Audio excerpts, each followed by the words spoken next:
नमस्कार दोस्तों, आज हम गोदान का दूसरा भाग लेकर आए हैं। जिन्होंने पहला भाग नहीं देखा और देखना चाहते हैं वो आई बटन पे क्लिक करके उसका पहला भाग देख सकते हैं। दूसरा भाग शुरू करने से पहले मैं थोड़ा सा परिचय दे देती हूँ। पहले भाग में हमने देखा कि होरी इस उपन्यास का एक मुख्य नायक है। उसके ऊपर कई 100 रुपये का कर्ज चढ़ा है। बेटा भी ब्याह लायक हो गया है। इसके साथ ही एक बेटी का ब्याह करना भी बहुत ज़रूरी है। इन सब बातों के साथ साथ वह उसके मन में एक सपना है कि वह घर में गाय लेके आए। जैसे तैसे जुगाड़ करके गाय लाता है, मगर वह भी उधार गाय लाता है। गांव में सभी लोग गाय देखने आते हैं, मगर उसके दोनों भाई गाय देखने नहीं आते। आइए अब दूसरे भाग में देखते हैं कि उसके भाई आते हैं और वह पैसा कैसे चुकाता है या नहीं चुका पाता है। इन दोनों प्रश्नों का उत्तर जानने के लिए इस वीडियो में बने रहिए, अब तक अवश्य देखिएगा। आइए अब कहानी शुरू करते हैं। दिया बाती का समय हो गया था। धनिया ने जाकर देखा तो बोतल में मिट्टी का तेल ना था। बोतल उठाकर तेल लाने चली गई।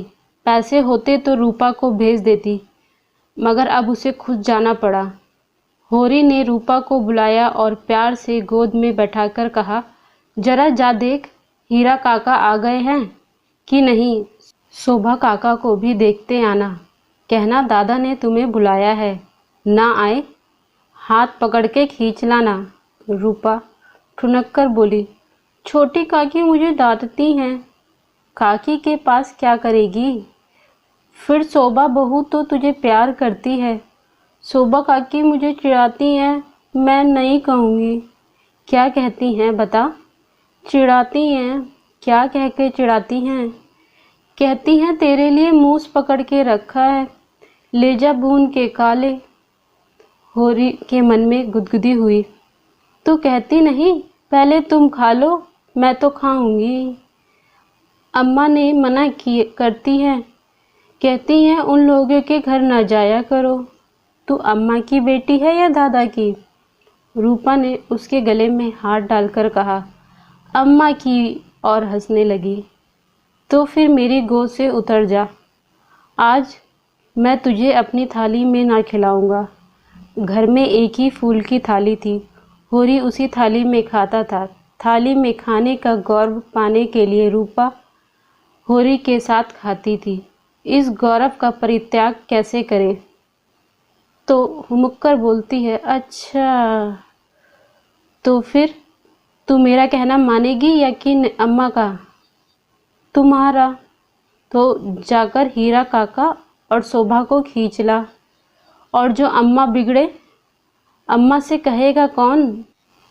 रूपा कूदती हुई हीरा के घर चली। द्वेष का माया जाल बड़ी बड़ी मछलियों को फंसाता है, छोटी मछलियों को फंसाता नहीं, या तो तुरंत ही निगल जाता है। उनके लिए वह घातक जाल कीड़ा की वस्तु है, भय की नहीं। भाइयों से होरी की बोलचाल बंद थी, पर रूपा दोनों घर में आती जाती थी। बच्चों से क्या बैर, लेकिन रूपा घर से निकली ही थी कि धनिया तेल लिए मिल गई। उसने पूछा, सांझ की बेला कहाँ जाती है? चल घर। रूपा माँ को प्रसन्न करने के लिए प्रबल होकर ना रुक सकी। धनिया ने डांटा, चल घर, किसी को बुलाने नहीं जाना। रूपा का हाथ पकड़े हुए वह घर में आई और होरी से बोली, मैंने तुमसे 1000 बार कह दिया, मेरे लड़कों को किसी के घर ना भेजा करो। किसी ने कुछ करा दिया तो मैं तुम्हें लेकर चाटूंगी। ऐसे ही बड़े प्रेम हैं। तो आप क्यों नहीं जाते? अभी पेट नहीं भरा, जान पड़ता है। होरी नाद जमा रहा था, हाथों में मिट्टी लिपटे हुए अज्ञान का अभिनय करके बोला, किस बात पर बिगड़ती है भाई? यह तो अच्छा नहीं लगता कि अंधेरे में कुकुर की तरह हवा को भौंका करे। धनिया को कुप्पी में तेल डालना था। इस समय झगड़ा बढ़ाना नहीं चाहती थी। रूपा भी लड़कों में जा मिली। पहर रात से ज़्यादा हो चुकी थी, नाद गड़ चुकी थी, सानी और खली डाल दी गई थी। गाय मन मारे उदास बैठी थी, जैसे कोई वधू ससुराल से आई हो। नाद में मुंह तक न डालती थी। होरी और गोबर खाकर आधी आधी रोटी उसके लिए लेकर आए, पर उसने सूंघा तक नहीं। मगर यह कोई नई बात न थी। जानवरों को भी बधुआ घर छूट जाने का दुख होता है। होरी बाहर खाट पर बैठकर चीलम पीने लगा, तो फिर भाई की याद आई। नहीं, आज इस शुभ अवसर पर वह भाइयों की उपेक्षा ना कर सकता। उसका हृदय यह विभूति पाकर विशाल हो गया। भाई से अलग हो गया तो क्या हुआ, उनका दुश्मन तो नहीं है।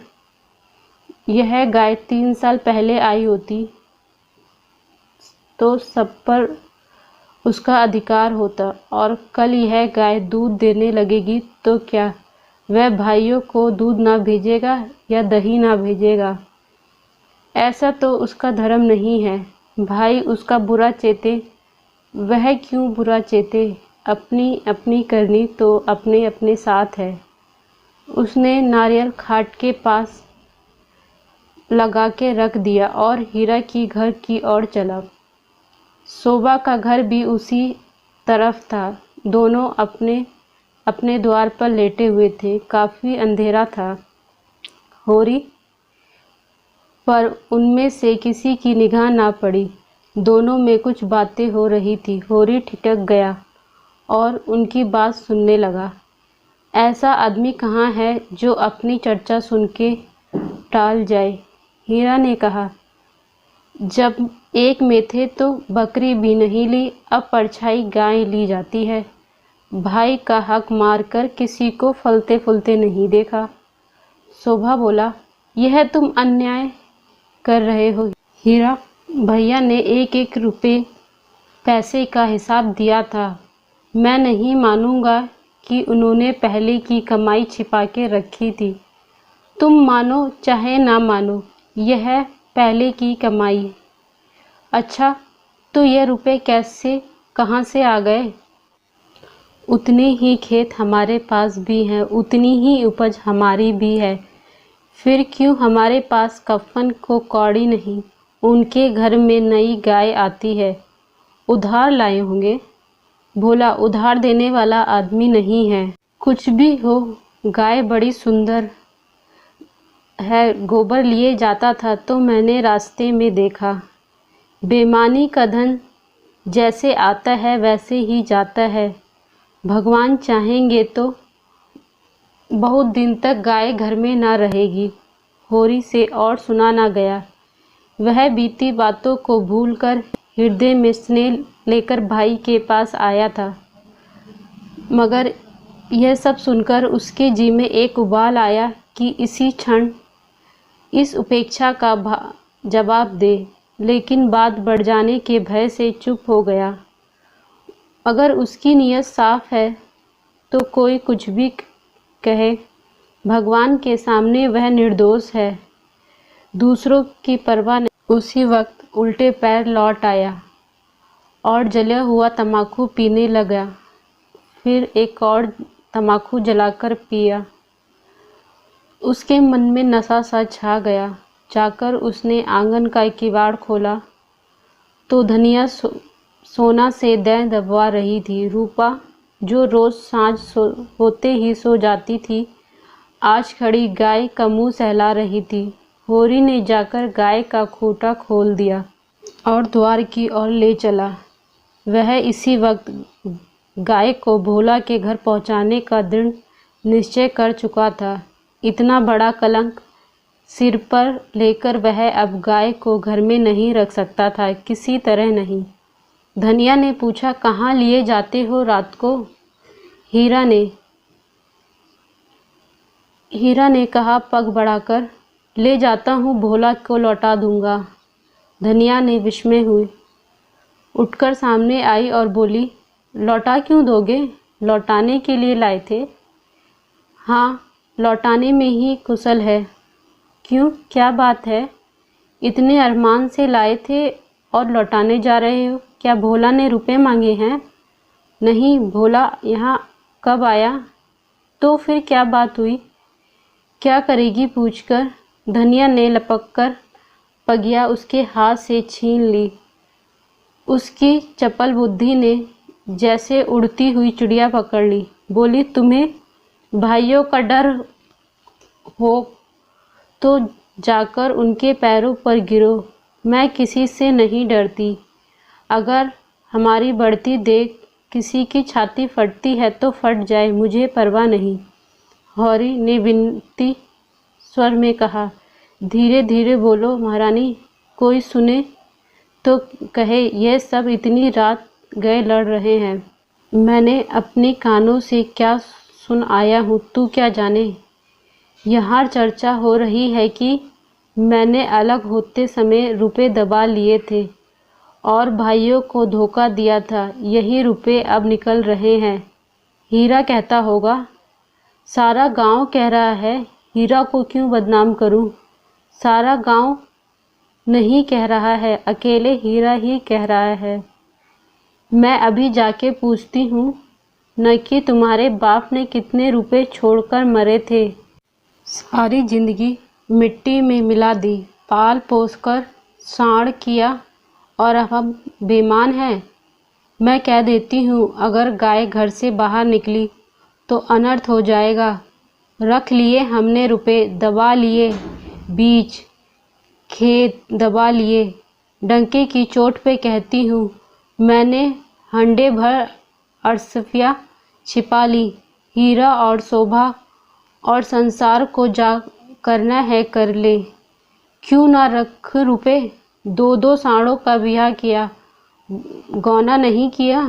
होरी सिटफिटा गया। धनिया ने उसके हाथ से पगिया छीन ली और गाय को खूंटे में बांधकर द्वार की ओर चली। होरी ने उसे पकड़ना चाहा पर वह बाहर जा चुकी थी। वहीं सिर थामकर बैठ गया। बाहर उसे पकड़ने की चेष्टा कर कोई नाटक नहीं दिखाना चाहता था। धनिया के क्रोध को खूब जानता था। बिगड़ती है तो चंडी बन जाती है। मारो काटो सुनेगी नहीं। लेकिन हीरा भी तो एक गुस्सेवर है, कहीं हाथ ना चला दे तो परले आ जाए। नहीं, हीरा इतना मूर्ख नहीं है। मैंने कहाँ से कहाँ ये आग लगा दी। उसे अपने ऊपर क्रोध आने लगा। बात मन में रख लेता तो ये क्यों टंटा खड़ा होता। सहसा धनिया का चीखता हुआ स्वर कान में पड़ा। हीरा की गरज भी सुनाई पड़ी। फिर पुनिया की पैनी पीक भी कान में चुभी। सहसा उसे गोबर की याद आई। बाहर लपककर उसकी खाट देखी। गोबर वहाँ ना था। गजब हो गया, गोबर भी वहाँ पहुँच गया। अब कुशल नहीं, उसका नया खून है, ना जाने क्या कर बैठे। लेकिन होरी वहाँ कैसे जाए? हीरा कहेगा आप तो बोलते नहीं, जाकर इस डाइन को लड़ने के लिए भेज दिया। कोलाहल प्रचंड होता जा रहा था। सारा गांव जाग गया। मालूम होता था कहीं आग लग गई और लोग खाट से उठ उठकर बुझाने दौड़े जा रहे हैं। इतनी देर तक वह जब्त किए बैठा रहा, फिर रहा ना गया। धनिया पर क्रोध आया। वह क्यों चढ़कर लड़ने गई? अपने घर में आदमी ना जाने किसको क्या कहता है। जब तक मुंह पर बात ना कहे यही समझना चाहिए कि कुछ नहीं कहा। होरी का स्वभाव झगड़े से भागता था। चार बातें सुनकर गम खा जाना उसे कहीं अच्छा है कि आपस में लड़ाई हो, कहीं मार पीट हो जाए, थाने पुलिस हो, बांधे बांधे फिरे, सबकी चुरौरी करे, अदालत की धूल फूके, खेती बाड़ी नष्ट हो। हीरा पर तो कोई बस ना था, मगर धनिया को तो वह जबरदस्ती खींच के ला सकता है। बहुत होगा गाली देगी, एक दो दिन रूठी रहेगी, थाना पुलिस की नौबत तो ना आएगी। जाकर हीरा के द्वार पर सबसे दूरी दीवार की आड़ में खड़ा हो गया। एक सेनापति के भांति मैदान में आने से पहले अच्छी तरह समझ लेना चाहता था। अगर अपनी जीत हो रही है तो बोलने की ज़रूरत नहीं, हार हो रही है तो तुरंत कूद पड़ेगा। देखा तो वहाँ 50 आदमी जमा हो गए हैं। पंडित, दाता दीन, लाला, दोनों ठाकुर जो गांव में करता धरता थे, सभी पहुँचे। धनिया का पलड़ा हल्का हो रहा था। वह रणनीति में कुशल ना थी, क्रोध में जली कटी सुना रही थी। लोगों को उसकी सहानुभूति से दूर होते जा रहे थे। वह गरज रही थी, तू हमें देखकर क्यों जलता है? हमें देखकर तेरी छाती क्यों फटती है? पाल पोसकर जवान कर दिया, उसका यह इनाम? हमने पाला ना होता तो आज भीख मांगता होता, ईख की छां भी ना मिलती। होरी को यह सब जरूरत से ज़्यादा कठोर जान पड़े। भाइयों को पालना पोसना उसका धर्म था। उनके हिस्से की जायदाद भी तो उसके हाथ में थी। कैसे ना पालता पोसता, दुनिया में कहीं मुंह दिखाने लायक ना रहता। हीरा ने जवाब दिया, हम किसी को कुछ नहीं जानते। तेरे घर में कुत्तों की तरह टुकड़ों खाते थे और दिन भर काम करते थे, जानना ही नहीं कि लड़कपन और जवानी किसे कहते हैं। दिन दिन भर सूखा गोबर बीना करते, उस पर तू बिना 10 गाली दिए रोटी न देती। तेरी जैसी राक्षसी के हाथ में पड़कर जिंदगी बेकार हो गई। धनिया और भी तेज हो गई, जमात संभाल कर, नहीं जीप खींच लूँगी। राक्षसी तेरी औरत होगी। तू है किस फेर में? नमक हराम, दाता दीन ने रोका। इतना कटु वचन क्यों कहती हो धनिया? हीरा तो उज्जड़ है, नारी धर्म है कि गम खाए, क्यों उसके मुंह लगती हो? लाला पटवारी ने भी उसका समर्थन किया। बात का जवाब बात है, गाली नहीं। तूने लड़कपन में उसे पाला पोसा, लेकिन ये क्यों भूल जाती है कि उसकी जायदाद तेरे हाथ में थी? धनिया ने समझा, सब के सब मिलकर मुझे नीचा दिखाना चाहते हैं। चौमुख लड़ाई लड़ने के लिए तैयार हो गई। अच्छा, रहने दो लाला, मैं सबको पहचानती हूँ। इस गांव में 20 साल से हो गए, एक एक की नस पहचानती हूँ। मैं गाली दे रही हूँ, वह फूल बरसा रहा है। क्यों? दुलारी साहू आइन ने आग पर घी डाला। होरी ही जैसा मर्द है कि इसका निभाव होता है। दूसरा मर्द होता तो एक दिन ना पड़ती। अगर हीरा इस समय जरा नरम हो जाता तो उसकी जीत हो जाती, लेकिन गाली सुनकर वह आपे से बाहर हो गया। औरों को अपने पक्ष में देखकर शेर होता जा रहा था। गला फाड़कर बोला, चली जा मेरे द्वार से, नहीं तो जूते से बात करूँगा, छोटा उखाड़ कर ले आऊँगा। गाली देती है डायन, बेटे का घमंड हो गया है। होरी का खून खौल उठा, बारूद में जैसे चिंगारी पड़ गई हो। आगे आकर बोला, अच्छा बस अब चुप रहो हीरा, अब नहीं सुना जाता। मैं इस औरत को क्या कहूँ? जब मेरी पीठ में धूल लगती है तो इसी के कारण, ना जाने इससे चुप क्यों नहीं रहा जाता। चारों ओर से हीरा पर बौछार पड़ने लगी। माता दीन ने उसे निर्लज कहा, पटेरी ने गुंडा बनाया, झिंगुर ने शैतान की उपाधि दी, दुलारी साहू आइन ने कपूत कहा। एक उद्दंड शब्द से धनिया का पलड़ा हल्का कर दिया था। दूसरे उग्र शब्द ने हीरा को गच्चे में डाल दिया।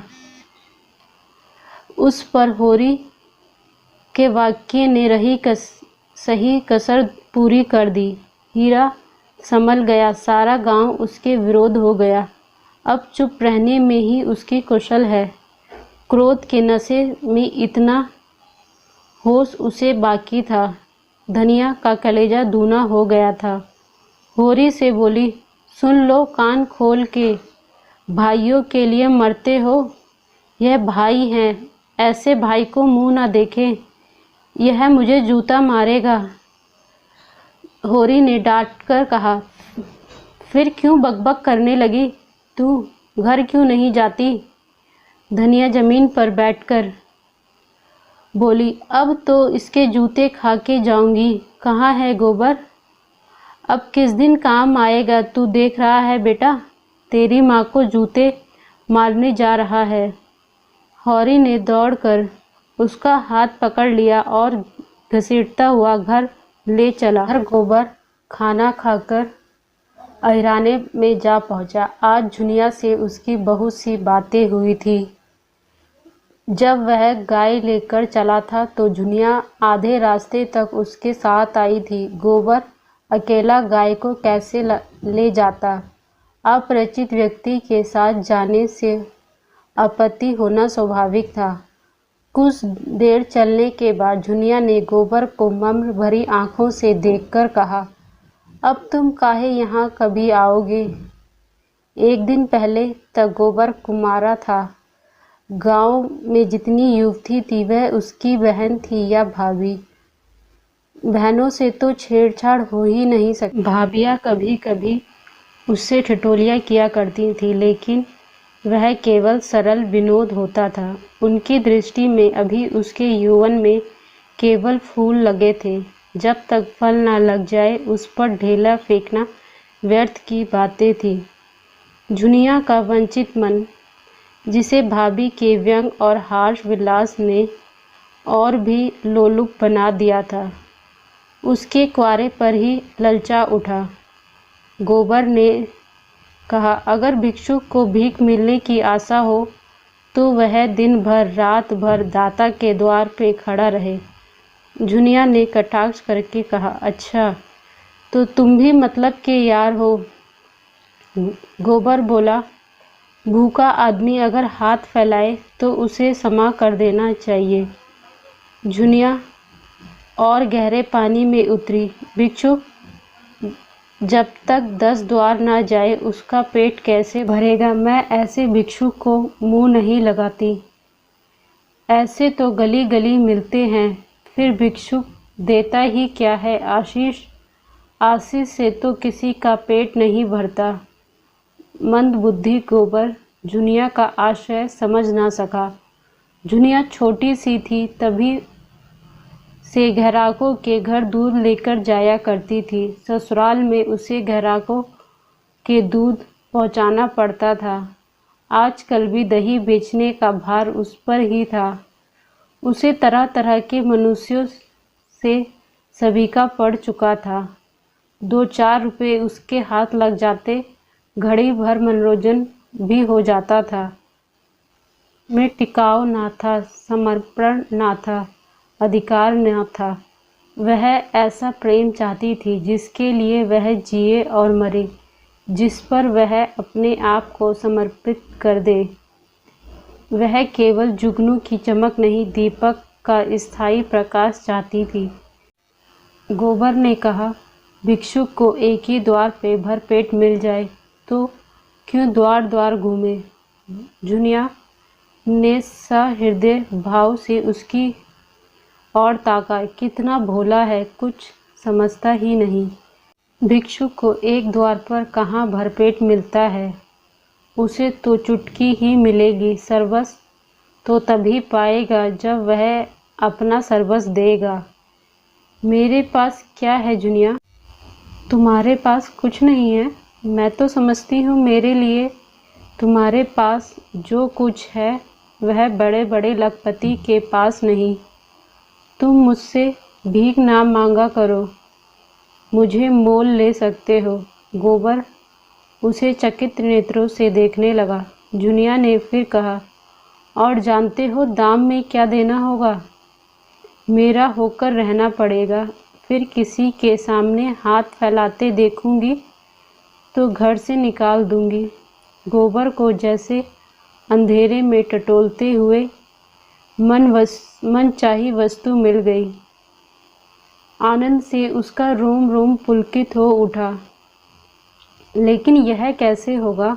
जुनिया को रख ले तो बिरादरी का झंझट है, सारा गांव काँव काँव करने लगेगा, सभी दुश्मन हो जाएंगे।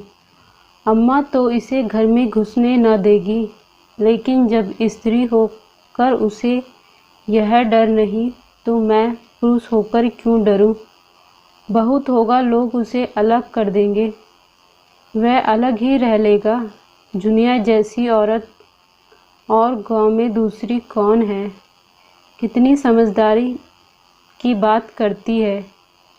क्या नहीं जानती कि मैं उसके जोग नहीं हूँ, फिर भी मुझसे प्रेम करती है, मेरे होने को राजी है। गांव वाले निकाल देंगे तो क्या? संसार में दूसरा गांव नहीं, और गांव क्यों छोड़ें? माता दीन ने चमारिन बैठा ली तो किसी ने क्या कर लिया? उसने पूछा। मन से कहती हो ना जुनिया कि खाली लालच दे रही हो? मैं तो तुम्हारा हो चुका, लेकिन तुम भी मेरी हो जाओगी? तुम मेरे हो चुके कैसे जानूं? तुम जान भी चाहो तो दे दूं? जान देने का अर्थ भी समझते हो? तुम समझा दो ना। जान देने का अर्थ है साथ रहकर निभा करना। एक बार हाथ पकड़ लिया, उम्र भर निभा करते रहना, चाहे दुनिया कुछ कहे, चाहे माँ बाप भाई बंधु घर द्वार सब कुछ छोड़ना पड़े। मुँह से जान देने वाले तो बहुत देख चुकी हूँ, भौरों के भांति फूल का रस लेकर उड़ जाते हैं। तुम भी वैसे ही ना उड़ जाओगे? गोबर ने एक हाथ में गाय की पगिया पकड़ी थी, दूसरे हाथ से उसने जुनिया का हाथ पकड़ लिया, जैसे बिजली की तार पर हाथ पड़ गया हो। सारी देह में यौवन पहले स्पर्श के भांति काँप उठी। कितनी मुलायम और गुदगुदी कोमल कलाई। जुनिया ने उसके हाथ हटाया नहीं, मानो इस स्पर्श से उसके लिए कोई महत्व ही न हो। फिर एक क्षण बाद गंभीर भाव से बोली, आज तुमने मेरा हाथ पकड़ा है, याद रखना। खूब याद रखूंगा जुना, और मरते दम तक निभाऊंगा। जुनिया अविश्वास भरी मुस्कान से बोली, इस तरह तो सब कहते हैं गोबर, बल्कि इससे मीठे चिकने शब्दों में। अगर मन में कपट हो तो मुझे बता दो, सचेत हो जाऊं। ऐसे को मन नहीं देती, उनसे तो खाली हंस बोल करने का ही नाता रखती हूँ। बरसों से दूध ले जाकर बाजार में बेचती हूँ, एक से एक बाबू, महाजन, ठाकुर, वकील, अफसर अपना आशियाना दिखाकर मुझे फंसा लेना चाहते हैं। कई छाती पर हाथ रख के कहते हैं, जुनिया तरसा मत। कोई मुझे रसेली कहता है, मानो मारे प्रेम में बेहोश हो गए हैं। कोई रुपए दिखाता, कोई गहना, बस मेरी गुलामी को तैयार रहते हैं। सब के सब भौरे रस लेकर उड़ जाने वाले हैं। मैं भी उन्हें ललचाती हूँ, तिरछी नज़रों से देखती हूँ, मुस्कुराती हूँ। वह मुझे गधी बनाते हैं, मैं उन्हें उल्लू बनाती हूँ। मैं मर जाऊँ तो उनकी आँखों में आंसू ना आएगा, और वह मर जाएं तो मैं कहूँगी कि अच्छा हुआ निगोड़ा मर गया। मैं तो जिसकी हो जाऊँगी उसी की जन्म भर रहूँगी। सुख में दुख में संपत में विपत में उसके साथ रहूँगी। हरजाई नहीं हूँ कि सबसे हंसती बोलती फिरूँ। ना रुपए की भूखी हूँ, ना गहने कपड़े की, बस भले आदमी का संग चाहती हूँ, जो मुझे अपना समझे, जिसे मैं अपना समझूँ। गोबर के लिए नई दुनिया की बातें थीं। कभी कभी तो आप ही आप उसके पांव रुक जाते, फिर सचेत होकर चलने लगता। जुनिया ने पहले अपने रूप से मोहित किया था, आज उसने अपने ज्ञान और अनुभव से भरी बातों से अपने सतीत्व की बखान से मुग्ध कर लिया। ऐसे रूप गुण ज्ञान की गगरी उसे मिल जाए तो धन्य भाग। फिर वह क्यों पंचायत और बिरादरी से डरे। जुनिया ने जब देख लिया कि उसका गहरा रंग जम गया तो छाती पर हाथ रखकर जीभ दांत से काटती हुई बोली, अरे यह तो तुम्हारा गांव आ गया। मुझसे कहा भी नहीं कि लौट जाओ। यह कहकर वह लौट पड़ी। गोबर ने आग्रह किया, एक क्षण के लिए मेरे घर क्यों नहीं चली चलती? अम्मा भी देख ले। जुनिया ने लजा कर आंखें चुराकर कहा, तुम्हारे घर यूं न जाऊंगी। मुझे तो यही अचरज होता है कि मैं इतनी दूर कैसे आ गई। अच्छा बताओ, अब कब आओगे? रात को मेरे द्वार पे अच्छी संगत होगी, चले आना। मैं अपने पिछवाड़े मिलूंगी, और जो ना मिली तो लौट जाना। तो फिर मैं जाऊंगा ना? आना पड़ेगा, नहीं कह देती हूँ। तुम भी वचन दो कि मिलोगी। मैं वचन नहीं देती तो मैं भी नहीं आता। मेरी बला से। जुनिया अंगूठा दिखाकर चल दी।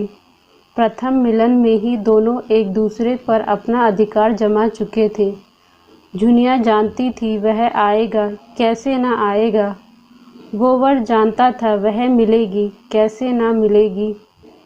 जब वह अकेला गाय को हाँकता हुआ चला तो ऐसा लगता था मानो स्वर्ग से गिर पड़ा है।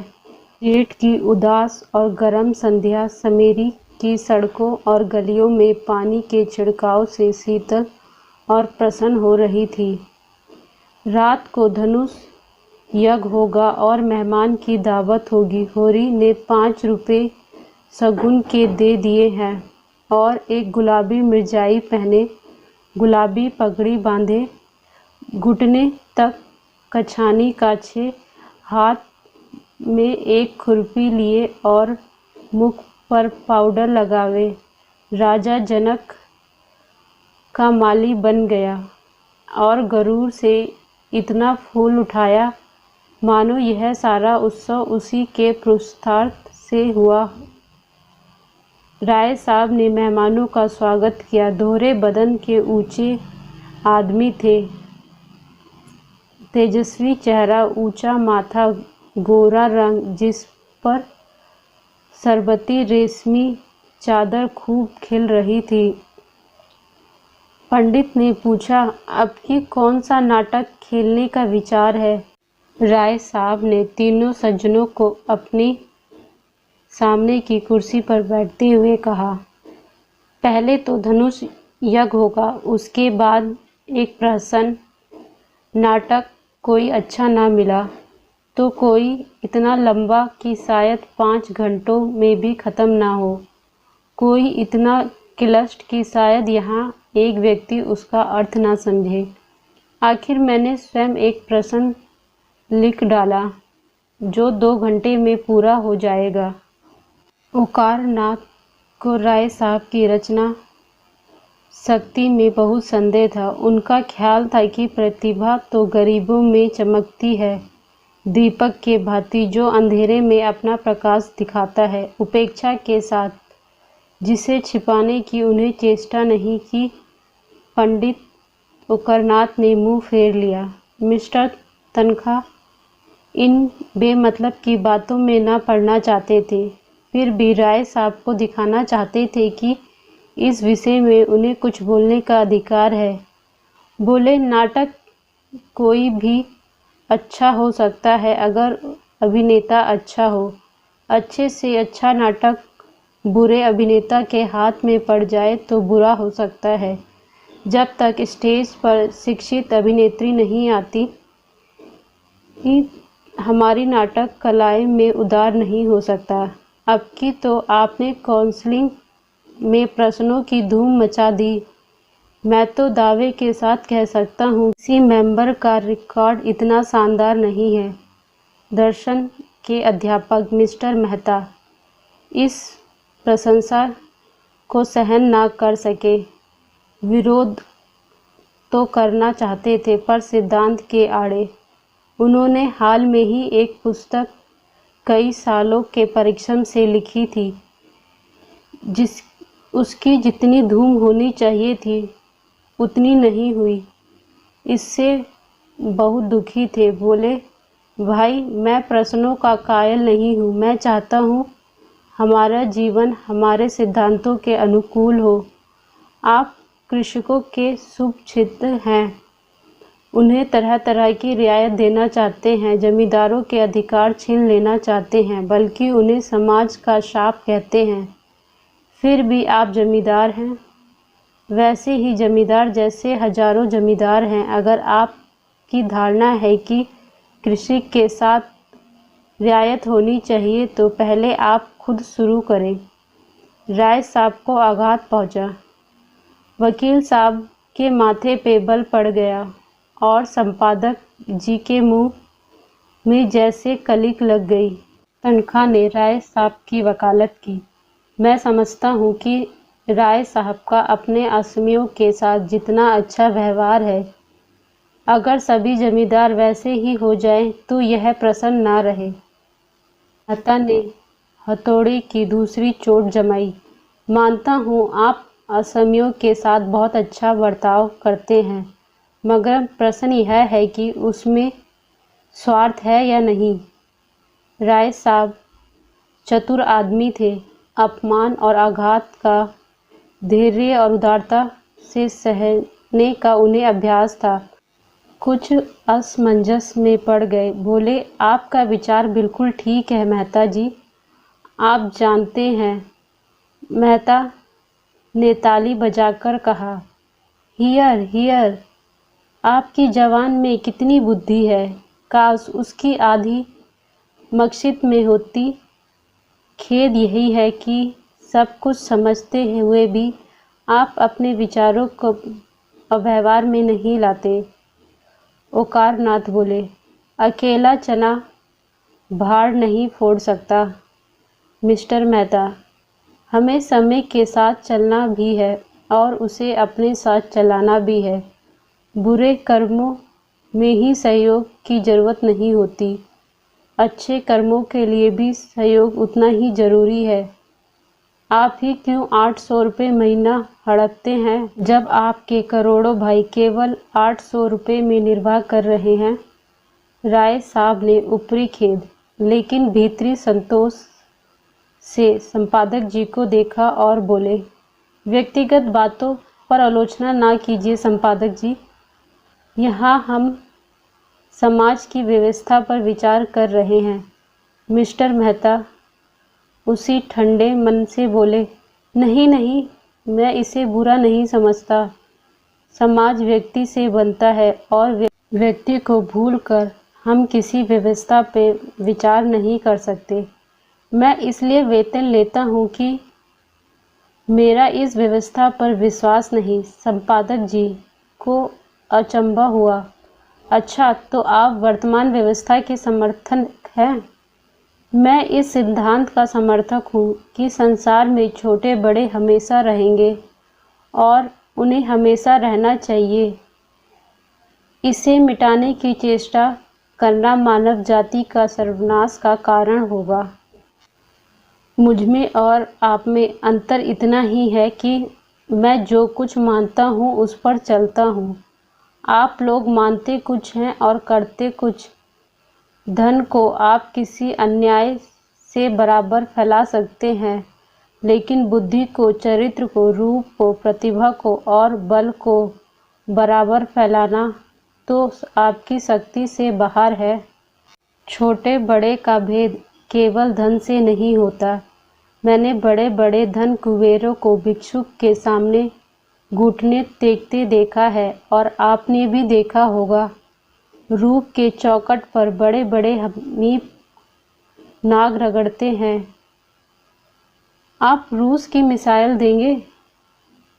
वहाँ इसके सिवा और क्या है। मिल के मालिक ने राज कर्मचारी का रूप ले लिया। बुद्धि तब भी राज करती थी, अब भी करती है और हमेशा करती रहेगी। तभी मोटर आ पहुंची और मिनिस्टर खन्ना उतरे, जो एक बैंक के मैनेजर और शक्कर मिल के मैनेजिंग डायरेक्टर हैं। 2 देवियाँ भी उनके साथ थी। राय साहब ने दोनों देवियों को उतारा। वह जो कि खद्दर की साड़ी पहने हुए गंभीर और विचारशील सी है। मिस्टर खन्ना की पत्नी कामनी खन्ना। दूसरी महिला जो ऊंची एड़ी का जूता पहने हुए, जिनकी मुख छवि पर हंसी फूट पड़ती है, मिस मालती। इंग्लैंड से डॉक्टरी पढ़ आई हैं और अब प्रैक्टिस करती हैं। तालुकदार के महलों में उनका बहुत प्रवेश है। नवयुवक की साक्षात प्रतिमा है। गात कोमल पर चपलता। अमोद प्रमोद को जीवन में तत्व समझने लगी हैं। लुभाने और रिझाने की कला में निपुण। पुरुष मनोवैज्ञानिक की इच्छा को अच्छी तरह समझती हैं। जहाँ आत्मा का स्थान है वहाँ प्रदर्शन, और जहाँ हृदय का स्थान है वहाँ पर हाव भाव। मिस्टर मेहता से हाथ मिलाते हुए कहा, सच कहती हूँ, आप सूरत से ही फिलॉसफर मालूम होते हैं। इस नई रचना में तो आपने आत्मवादियों को उधेड़ कर रख दिया। पढ़ते पढ़ते कई बार मेरे जी में ऐसा आया कि आपसे लड़ आऊं। फिलॉसफरों में सहृदयता क्यों गायब हो जाती है। मेहता झेप गए। बिना ब्याहे थे और नवयुवक की रमणियों से पहचान मांगते थे। पुरुष की मंडली में खूब चहकते थे, मगर ज्यों ही कोई महिला आई और आपकी जबान बंद हुई, जैसे बुद्धि पर ताला लग जाता था। स्त्रियों से शिष्ट व्यवहार तक करने की सुधि न रहती थी। मिस्टर खन्ना ने पूछा, फिलॉसफरों की सूरत में क्या खास बात होती है देवी जी? मालती ने मेहता जी की ओर दया भाव से देखते हुए कहा, मिस्टर मेहता, बुरा ना मानो तो बता दूं। खन्ना मिस मालती के उपासक में थे। जहाँ मिस मालती जाए वहाँ खन्ना का पहुँचना लाजिम था। उनके आसपास भंवरों की तरह मंडराते रहते। हर समय उनकी इच्छा रहती कि मालती से अधिक वही बोले, उनकी निगाहों में अधिक से अधिक वही रहे। खन्ना ने आंख मारकर कहा, फिलॉसफर किसी की बात का बुरा नहीं मानते, उनकी यही फिजियत है। तो सुनाइए। फिलॉसफर हमेशा मुर्दा दिल होते हैं। जब देखिए अपने विचार में मगन बैठे हैं। आपकी तरफ ताकेंगे मगर आपको देखेंगे नहीं। आप उनसे बात कीजिए, कुछ सुनेंगे नहीं, जैसे सुनने में उड़ रहे हों। मिस्टर मेहता जैसे ज़मीन में गड़ गए। ऑक्सफोर्ड में मेरी फिलॉसफी के प्रोफेसर हस्बैंड थे। खन्ना ने टोका, नाम तो निराला है। जी हाँ, और थे कुंवारे। मिस्टर मेहता भी तो कुंवारे हैं। यह रोग सभी फिलॉसफरों को होता है। अब तो मेहता को अवसर मिला। बोले, आप भी इस मरज में गिरफ्तार हैं। मैंने प्रतिज्ञा की है कि मैं किसी फिलॉसफर से शादी करूंगी, और वह वर्ग शादी के नाम से घबराता है। हस्बैंड साहब तो स्त्री को देखकर घर में छिप जाते हैं। उनके शिष्यों में कई लड़कियां थीं। अगर उनमें से कोई कभी कुछ पूछने के लिए उनके ऑफिस में चली जाती तो ऐसे घबरा जाते जैसे कोई शेर आ गया। हम लोग उन्हें खूब छेड़ा करते थे। बेचारे बड़े सरल हृदय। कई हजारों की आमदनी थी, पर मैंने उन्हें हमेशा एक ही सूट पहनते देखा। उनकी एक विधवा बहन थी, वही उनके घर का सारा प्रबंध करती थी। मिस्टर हस्बैंड को तो खाने की फिक्र ही नहीं रहती थी। मिलने वालों के डर से खुद को कमरे में बंद करके लिखा पढ़ा करते थे। भोजन का समय आ जाता तो उनकी बहन आहिस्ता से भीतर के द्वार से उनके पास जाकर किताब बंद कर देती। तब उन्हें मालूम होता था कि खाने का समय हो गया। रात को भी भोजन का समय बंधा हुआ था। उनकी बहन कमरे की बत्ती बुझा दिया करती थी। एक दिन बहन ने किताब बंद करनी चाहिए तो अपने पुस्तक को दोनों हाथ से दबा लिया और बहन भाई में जो आजमाई होने लगी। आखिर बहन उनकी पहिएदार कुर्सी को खींचकर भोजन के कमरे में लाई। राय साहब बोले, मगर मेहता तो बड़े खुश मिजाजी और मिलनसार हैं, नहीं इस हंगामे में क्यों आते? तो आप फिलॉसफर ना होंगे। जब अपने चिंताओं से हमारे सिर में दर्द होने लगता है तो विश्व की चिंता सिर पर लाद कर कोई कैसे प्रसन्न रह सकता है? उधर संपादक जी श्रीमती खन्ना से अपने आर्थिक कठिनाइयों की कथा कह रहे थे। बस यूं ही समझिए श्रीमती कि संपादक का जीवन एक दीर्घ विलाप है, जिसे सुनकर लोग दया करने के बदले कानों पर हाथ रख लेते हैं। बेचारा ना अपना उपकार कर सके और ना औरों का। पब्लिक उससे आशा तो यह रखती है कि हर एक आंदोलन में वह सबसे आगे रहे, जेल जाए, मार खाए, घर के माल की कुर्की कराए। यह उसका धर्म समझा जाता है, लेकिन उसकी कठिनाई की और किसी का अधिकार नहीं, लेकिन उसे जीवित रहने का अधिकार नहीं। आप तो आजकल कुछ लिखती ही नहीं। आपकी सेवा करने का जो थोड़ा सा सौभाग्य मुझे मिल सकता है, उससे मुझे क्यों वंचित रखती हैं? इस खन्ना को कविता लिखने का शौक था। इस नाते संपादक जी कभी कभी उनसे मिलने आया करते थे, लेकिन घर के काम धंधों में व्यस्त रहने के कारण इधर बहुत दिनों से कुछ लिख नहीं सकती थी। सच बात तो यह है कि संपादक जी ने ही उन्हें प्रोत्साहित करके कवि बनाया था। सच्ची प्रतिभा उनमें बहुत कम थी। क्या लिखूं, कुछ समझ नहीं आता। आपने कभी मिस मालती को कुछ लिखने को नहीं कहा? संपादक जी उपेक्षा भाव से बोले, उनका समय मूल्यवान है। कामनी देवी हैं।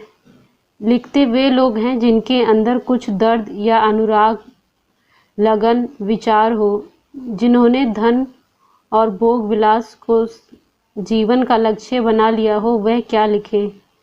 मेरी रानी महारानी आप हैं। मैं तो आपके सामने किसी को महारानी की हकीकत नहीं समझता। जिसमें दया और विवेक है वही मेरी रानी है। खुशामद से मुझे घृणा है। कामनी ने चुटकी ली। लेकिन मेरी खुशामद तो आप कर रहे हैं संपादक जी। संपादक जी ने गंभीर होकर श्रद्धापूर्ण स्वर में कहा, यह खुशामद नहीं है देवी जी, हृदय के सच्चे उदार हैं।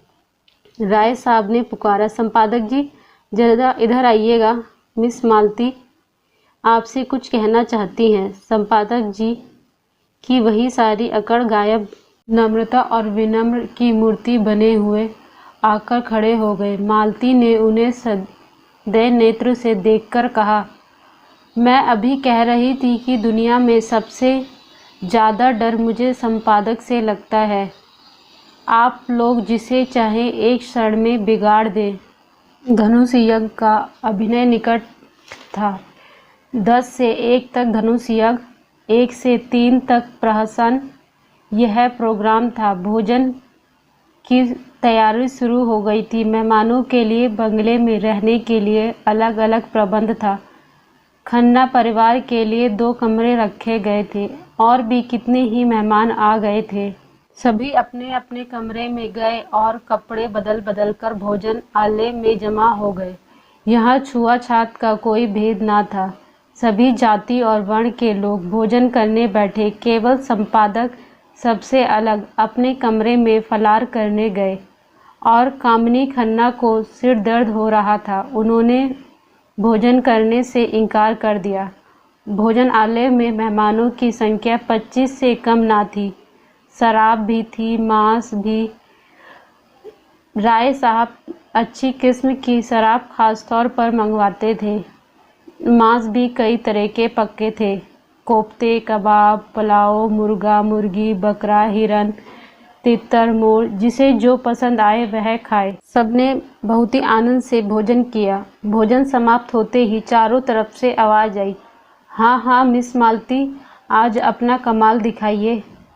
मालती ने मिर्जा को ललकार कर कहा, कुछ इनाम दोगे? 100 रुपये की एक थैली। हुश, 100 रुपये? लाख रुपए का धर्म बिगाड़ूं 100 रुपये के लिए? अच्छा, आप खुद ही अपनी फीस बताइए। 1000, एक कौड़ी कम नहीं। अच्छा, मंजूर। जी नहीं, लाकर मेहता जी के हाथ में रखिए। मिर्जा जी ने तुरंत 100 का नोट जेब से निकाला और उसे दिखाते हुए खड़े होकर बोले, भाइयों, यह हम सब मर्दों की इज्जत का मामला है। अगर मिस मालती की फरमाइश पूरी ना हुई तो कहीं के मुंह दिखाने लायक नहीं रह जाएंगे। अगर मेरे पास होते तो मैं मिस मालती की अदाओं पर 1-1 लाख रुपए कुर्बान कर देता। आज आप सभी साहबों का इम्तिहान है। जिसके पास जो कुछ हो सच्चे सुरमा की तरह निकाल के रख दे। आपको इल्म की कसम, अपनी इज्जत की कसम, पीछे कदम ना हटाइए। मर्दों, रुपए खर्च हो जाएंगे, नाम हमेशा के लिए रह जाएगा। ऐसा तमाशा लाखों में भी सस्ता है। देखिए, लखनऊ की हसीना की रानी एक जाहिद पर अपने हुस्न का मंत्र कैसे चलाती हैं। भाषण समाप्त करते ही मिर्जा जी ने हर एक की जेब तलाशना शुरू की। पहले मिस्टर खन्ना की तलाशी हुई। उनकी जेब में 5 रुपये निकले। मिर्जा ने मुंह फीका करके कहा, वाह खन्ना साहब वाह, बड़े नाम दर्शन थोड़े। इतनी कंपनी के डायरेक्टर, लाखों की आमदनी और आपकी जेब में 5 रुपये। आप जरा जाकर मिसेज खन्ना से कम 100 रुपये वसूल कर लाएं। खन्ना खिसियाकर बोले, अजी, उनके पास 1 पैसा भी ना होगा। कौन जानता था कि यहाँ आप तलाशी लेना शुरू करेंगे। खैर, आप खामोश रहिए, हम अपनी तकदीर को आजमा लें। अच्छा, तो मैं जाकर उनसे पूछता हूँ। जी नहीं, आप यहाँ से हिल नहीं सकते मिस्टर मेहता। आप फिलोसफर हैं, मनोवैज्ञानिक के पंडित। देखिए, अपनी भद ना कराइएगा। मेहता शराब पी के मस्त हो जाते हैं। उस मस्ती में उनका दर्शन उड़ जाता है और विनोद सजीव हो जाता है। लपक कर मिसेस खन्ना के पास गए और 5 मिनट में मुंह लटकाए लौट आए। मिर्जा ने पूछा, अरे क्या खाली हाथ? राय साहब हंसे, काजी के घर में चूहे भी सियाने। मिर्जा ने कहा, हो बड़े खुश नसीब खन्ना, खुदा की कसम। मेहता ने जेब से 100-100 के 5 नोट निकाले। मिर्जा ने लपक कर उन्हें गले में लगा दिया। चारों तरफ से आवाज़ आने लगी, कमाल है, मानता हूँ उस्ताद, क्यों ना हो फिलोसफर ही जो ठहरे। मिर्जा ने नोटों को आंखों से लगाकर कहा, भाई मेहता, आज से मैं तुम्हारा शागिर्द हो गया। बताओ क्या जादू मारा? मेहता अकड़कर लाल लाल आंखें से ताकते हुए बोले, अजी कुछ नहीं। ऐसा कौन सा बड़ा काम था? जाकर पूछा, अंदर आऊं? बोली, आप हैं मेहता, आइए। मैंने अंदर जाकर कहा, वहाँ लोग ब्रिज खेल रहे हैं। मिस मालती 500 रुपये हार गई और अपनी अंगूठी बेच रही हैं। अंगूठी 1000 से कम की नहीं। आपने तो देखा है, बस वही। आपके पास 500 रुपये हो तो 500 रुपये दे दीजिए, 1000 की चीज़ ले लीजिए। ऐसा मौका फिर ना मिलेगा। मिस मालती ने इस वक्त रुपए ना दिए तो बेदाग निकल जाएगी। पीछे कौन देखता है, शायद इसीलिए उन्होंने अंगूठी निकाली है। कि 500 रुपये के सिक्के धरे होंगे। मुस्कुराई और चटपटुए से 500 निकाल के दे दिया और बोली, मैं बिना कुछ लिए घर से नहीं निकलती, ना जाने कब क्या ज़रूरत पड़ जाए। खन्ना खिसियाकर बोले, जब प्रोफेसर का ये हाल है तो यूनिवर्सिटी का ईश्वर ही मालिक है। वेद ने घाव पर नमक छिड़ककर, अरे ऐसी कौन सी बड़ी रकम है जिसके लिए आपका दिल बैठ जाता है? खुदा झूठ ना बुलाए तो आप एक दिन में इतनी आमदनी कर लेते हैं। समझ लीजिएगा एक दिन बीमार पड़ गए और जाएंगे भी तो मिस मालती के हाथ में, जो आपके दर्द जिगर की दवा मिस मालती ही के पास तो है। मिस्टर तनख्वाह की तलाशी हुई। मुश्किल से 10 रुपये निकले। मेहता जी की जेब में केवल 98 निकली।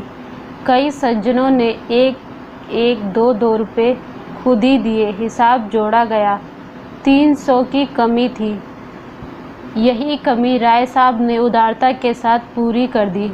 संपादक जी ने मेवे और फल खाए और जरा सी कमर सीधी कर रहे थे कि राय साहब ने जाकर कहा, आपको मिस मालती याद कर रही हैं। खुश होकर बोले, मिस मालती मुझे याद कर रही हैं? धन्य भाग। राय साहब के साथ हॉल में आ विराजे। उधर नौकरों ने मेज़ साफ कर दी। मालती ने आगे बढ़कर उनका स्वागत किया। संपादक जी ने नम्रता दिखाई। बैठिए, तकल्लुफ़ ना कीजिए, मैं इतना बड़ा आदमी नहीं हूँ। मिस मालती ने कहा, हमारे संघ ने यह निश्चय किया है कि काउंसलिंग में अब की जो जगह खाली हो उसके लिए आपको उम्मीदवार खड़ा किया जाए। आपको केवल अपनी स्वीकृति देनी होगी, शेष सारा काम हम लोग कर लेंगे। आपको ना खर्चे से मतलब, ना प्रोपेगेंडा से, ना भाग दौड़ से। संपादक की आंखें की ज्योति दुगनी हो गई। गर्वपूर्ण नम्रता से बोले, मैं आप लोगों का सेवक हूँ, मुझसे जो काम चाहे ले लीजिए। हम लोगों को आपसे ऐसी ही आशा है। हम अब तक झूठे देवता के सामने नाक रगड़ते रगड़ते हार गए और कुछ हाथ ना लगा। अब हमने आप में सच्चा पृथक सच्चा गुरु पाया है। आज से हम में कोई ब्राह्मण नहीं है, कोई शूद्र नहीं, कोई हिंदू या मुसलमान नहीं। सभी भेदभाव खत्म। हम सब एक ही माता के बालक, एक ही गोद में खेलने वाले, एक ही थाली में खाने वाले भाई। जो लोग भेदभाव में विश्वास रखते हैं यहाँ से उठ जाएं। राय साहब ने शंका की, और मेरे विचार में एकता का आशय यह नहीं कि सब लोग खान पान का विचार छोड़ दें।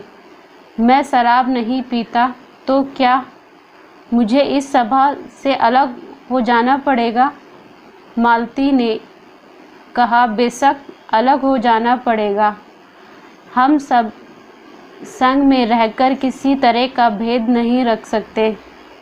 बातें बात में बात यहाँ तक पहुँच गई कि खन्ना जी को रोना मुंह बनाकर बोलना पड़ा, कुछ रुपए देकर किसी तरह इस बला को टालिए।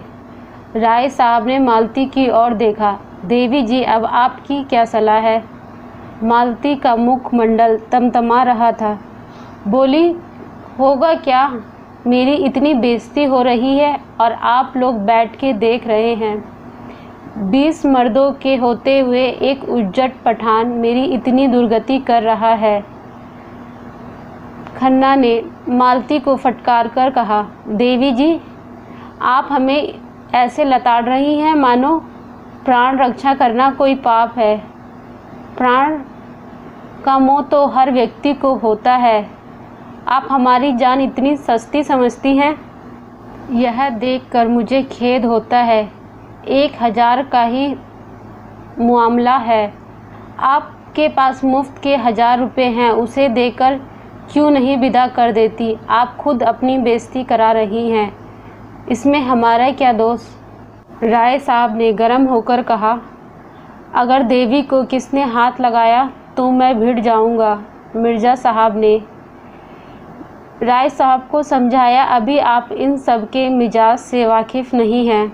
राय साहब तनकर बोले, हरगिज़ नहीं, आज जो कुछ होना है हो जाने दीजिए। या तो हम खुद मर जाएंगे या तो इन जालिमों को हमेशा के लिए सबक सिखा देंगे। तनखा ने राय साहब को डांट बताई, शेर की मांद में घुसना कोई बहादुरी नहीं है, मैं इसे मूर्खता समझता हूँ। उन्होंने खान साहब के सामने जाकर निशंक भाव से कहा, तुम्हें रुपए नहीं मिलेंगे। खान ने हाथ बढ़ाकर कहा, तो हम तुमको लूट ले जाएंगे। तुम इतने आदमी के बीच हमें नहीं ले जा सकते।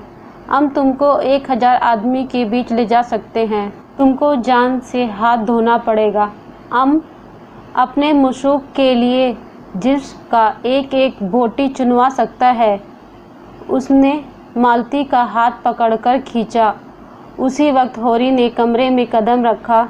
वह राजा जनक मालिक बना हुआ था और उसके अभिनय ने देहातियों को हंसते हंसते लौटा दिया। उसने सोचा कि मालिक अभी तक क्यों नहीं आए, वह भी तो आकर देखें कि देहाती इस काम में कितने कुशल होते हैं। उनके दोस्त यार भी देखें, कैसे मालिक को बुलाए। वह अफसर खोज रहा था। ज्यों ही मोहलत मिली दौड़ा हुआ यहाँ आया, मगर यहाँ का दृश्य देखकर भौचक्का सा खड़ा रह गया। सब लोग चुप्पी साधे थे, थर थर काँपते थे, अतर नेत्रों से खान को देख रहे थे और खान मालती को अपनी तरफ इस तरह खींच रहा था कि सहज बुद्धि ने परिस्थिति का अनुमान कर लिया। उसी वक्त राय साहब ने पुकारा, हौरी दौड़कर जा, सिपाहियों को बुला, जल्द दौड़। हौरी पीछे मुड़ा कि खान के आदमी उसे बंदूक तानकर डटा।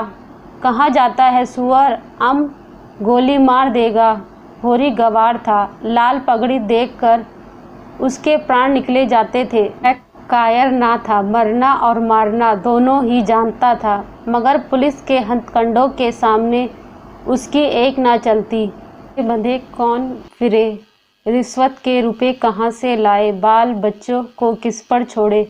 मगर जब मालिक ललकारते हो तो फिर किसका डर। अब तो वह मौत के मुंह में भी कूद सकता है। उसने झपटकर खान की कमर पकड़ी और ऐसे पटका कि खान जमीन पर चित पड़ गया। होरी उसकी छाती पर चढ़कर उसकी दाढ़ी पकड़कर खींची। दाढ़ी उसके हाथ में आ गई। खान ने तुरंत अपनी कुल्हा उतारकर फेंकी और जोर मारकर खड़ा हो गया। अरे यह मिस्टर मेहता, वाह! लोगों ने चारों तरफ से मेहता को घेर लिया। कोई उनके गले लगता, कोई उनकी पीठ थपथपा देता और कोई मिस्टर मेहता के चेहरे पर ना हंसी थी ना गर्व, चुपचाप खड़े मानो कुछ नहीं हुआ। मालती ने नकली रोज से कहा, ने यह बहरूपियापन कहाँ से सीखा? मेरा दिल अभी तक धड़धड़ कर रहा है। मेहता ने मुस्कुराते हुए कहा, जरा इन भले आदमी की जवामर्दी की परीक्षा ले रहा था। जो गुस्ताखी हुई तो उसे माफ़ कीजिएगा। दोस्तों, इस भाग को यहीं विराम देते हैं। अगला भाग जल्द ही लेकर आएंगे। अगर आपको पसंद आया हो तो कमेंट करके बताइएगा। अपने दोस्तों और सहपाठियों को शेयर ज़रूर करिएगा। अगर चैनल पर आप नए हैं तो सब्सक्राइब करना मत भूलिएगा।